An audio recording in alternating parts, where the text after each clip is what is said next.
चलो, तो पिछले वीडियो में हम लोगों ने बेसिक कंसेप्ट्स लिए, थोड़े बहुत समझने लिया कि रिपोर्टिंग क्यों ज़रूरी है, क्या रिक्वायरमेंट है।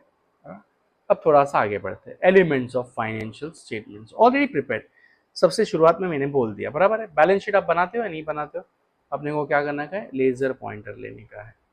ओके, ले लिया, धीरे धीरे सीख रहा हूँ। Elements relating to balance sheet. Balance sheet में क्या क्या होता है? सर, असेट होता है, लायबिलिटी होता है, और क्या होता है? इक्विटी कैपिटल होता है ना। असेट्स में कौन से होते हैं? फिक्स असेट्स और करंट असेट्स। अगर मैं फिक्स असेट्स और करंट असेट्स में आपको बोलूं कि बेसिक डिफरेंस क्या है, तो क्या बोलोगे? Fix assets are short term और long term and current assets short term within a period of 1 year, बराबर। गर्मी बहुत है, पानी आप लोग भी पीते रहो, वीडियो देखते वक्त भी। बॉडी सूखनी नहीं चाहिए। हाँ भाई, अपन अनएडिटेड वीडियो वाले हैं तो पानी पी रहे खुजा रहे चलेगा। Yes, assets, there are various types of assets which you already know, future economic benefits जो होने वाले हैं उसको हम लोग क्या बोलते हैं? असेट्स। लायबिलिटीज जो हमें देनी है उसको हम लोग क्या बोलते हैं? लायबिलिटीज, बराबर। तो इन्होंने एग्जांपल में दे दिया यहाँ पे कुछ, क्या क्या दिया है? Present obligations due to past events, outflow of expected. Ultimately क्या है? जो देना है वो लायबिलिटी है। इक्विटी, तो इक्विटी कैपिटल अपने पास है। प्रेफरेंस कैपिटल है। ये सबसे पहला क्लेम करते हैं या बाद में क्लेम करते हैं? बाद में करते हैं। इसीलिए इनको हम लोगों ने क्या बोला था? Residual Clement, they have residual interest, सबसे एंड में। बैलेंस शीट के बाद हमने क्या बनाया? पीएनएल में क्या क्या है? Incomes and expenses. इनकम सिर्फ बिजनेस ऑपरेशन की है या नॉन ऑपरेटिंग इनकम्स भी है उसको हमने अलग से लिया, बराबर है। ट्रेडिंग में हम लोगों ने क्या लिया? बिजनेस का ऑपरेटिंग इनकम्स, लेकिन पीएनएल में हमने नॉन ऑपरेटिंग इनकम्स भी लिया।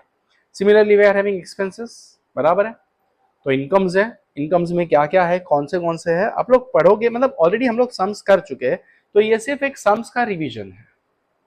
ओके, इनकम्स आर बेनिफिशियल और adverse beneficial. An ideal business should have income more और less as compare to expense more. अगर बिजनेस में इनकम ज्यादा है, एक्सपेंस कम है, तो हम लोग क्या बोलते हैं? बिजनेस मेरा प्रॉफिट में है। एग्जैक्टली उल्टा है तो बिजनेस मेरा लॉस में है, बराबर है। It represents increase in economic benefit during the accounting period. कहने के लिए इनकम, लेकिन देखो उन्होंने कितना सुंदर लिख के दे दिया। It increase in economic benefits, बराबर है। From inflows or enhancement of assets or decrease in liabilities, an increase in equity other than contribution from equity participants. It includes revenues and gains, बराबर। It can be summarized: increase in economic benefit, enhance of asset, decrease in liability, includes revenue. On the other hand expense क्या है? पैसा आना या जाना। क्यों? Short term के लिए हो सकता है, ऑपरेशंस के लिए हो सकता है, इन्वेस्टमेंट एक्टिविटी के लिए हो सकता है, कैपिटल रेजिंग के लिए हो सकता है, बराबर है। तो वो चीज है। रिकॉग्निशन ऑफ एलिमेंट्स, क्या आपको सारे एलिमेंट्स रिकॉग्नाइज करने चाहिए जिसको फाइनेंशियल टर्म में हम लोग बोल सकते हैं? Yes, recognition is the process of incorporating in the balance sheet और the statement of profit and loss an item that meets the definition of an element or and satisfied the criteria of recognition. As per the framework, recognition criteria are of twofold. कौन से है?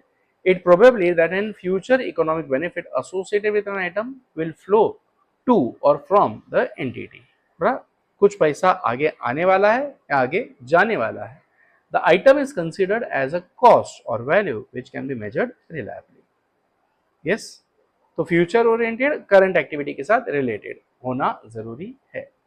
Recognition criteria, वो fan बंद कर दे और charger का भी on कर दे, लगेगा perfect.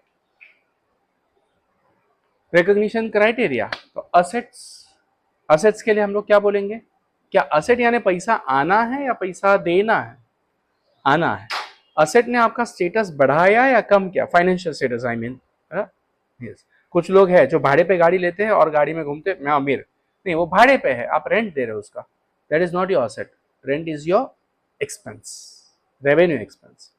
Even though you are using a capital asset, you are renting it, so that becomes your revenue expense. वही अगर मैं कार खरीद लूं तो असेट है, डिफरेंस है।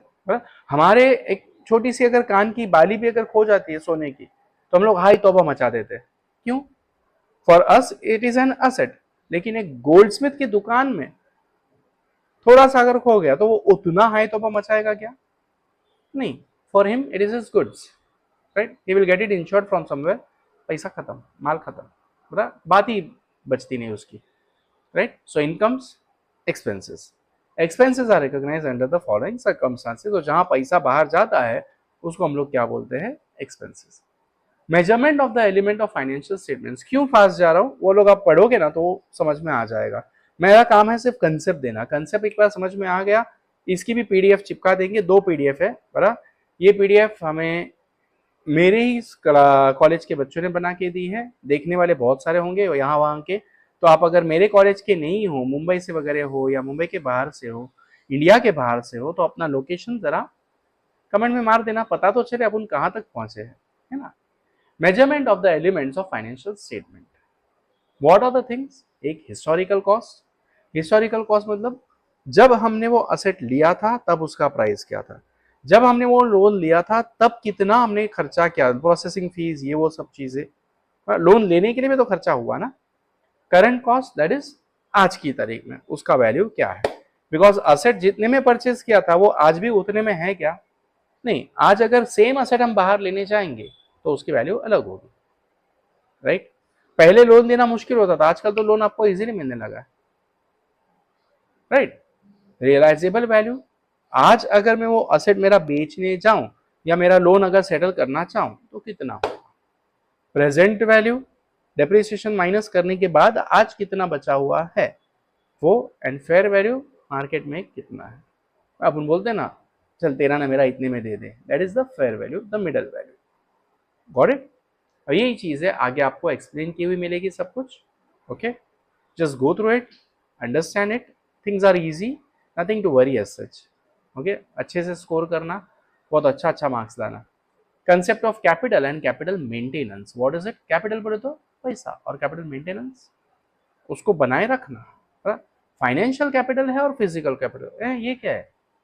फाइनेंशियल कैपिटल, ये धंधे में कितना पैसा डाला, 1 करोड़ डाला या 10 लाख डाला, फाइनेंशियल कैपिटल. सुनना, तेरे पास जो मशीन है वो कितना माल निकालता है? महीने का 1 लाख यूनिट निकाल देता है. अच्छा, 1 लाख इतने में बेचूंगा तो इतना मैं कमा लूंगा. ओके, 1 लाख का है, that is a physical capital.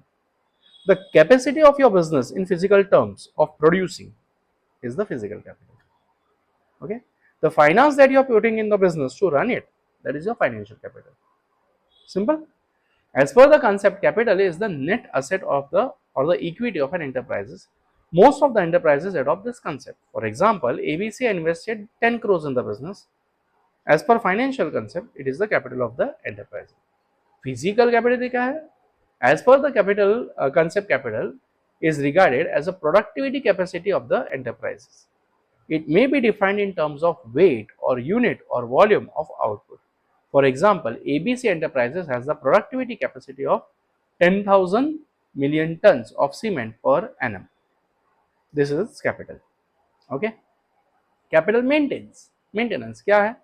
बनाए रखने का या डिग्रेड होते जाने का. आपने अगर 10 करोड़ इन्वेस्ट किया है 1 साल 10 साल पहले, तो आज भी 10 करोड़ का ही कैपिटल होना चाहिए या वो 10 गुना होना चाहिए. Profit is earn financial capital के लिए when financial amount of net asset at the end of the year exceeds the net asset at the beginning of the year. Physical capital क्या है? कैपेसिटी आपकी प्रोडक्शन की बढ़नी चाहिए या कम होनी चाहिए? बढ़नी चाहिए. अल्टीमेटली इनकम ज्यादा है या expense? Income. Profit is earned when physical productivity capacity at the end of the year exceeds the physical capacity at the beginning of the year. Any distribution to the contribution from the owners during the period should be excluded. समझा? Easy. I hope you are able to understand. बराबर. उंगलियों की exercise करो. Comment, like, share, hype, super coins, super thanks. Batch कुछ आया हुआ है, मैंने नहीं देखा, मुझे देखने नहीं मिलता, क्योंकि मैं जब मेरा ही अकाउंट से लॉगिन करता हूँ तो मुझे देखने नहीं मिलता. ओके, बट आप लोग देख सकते हो तो उनका यूटिलाइज करो. मुझे नोटिफिकेशन आ जाएगा कि सो एंड सो ने हाइप किया या सो एंड सो ने सुपर थैंक्स दिया या सुपर कॉइन्स दिए, whatever it is. Okay, thank you. Keep growing, keep going. अच्छे से पढ़ो, तरक्की करो. चलो.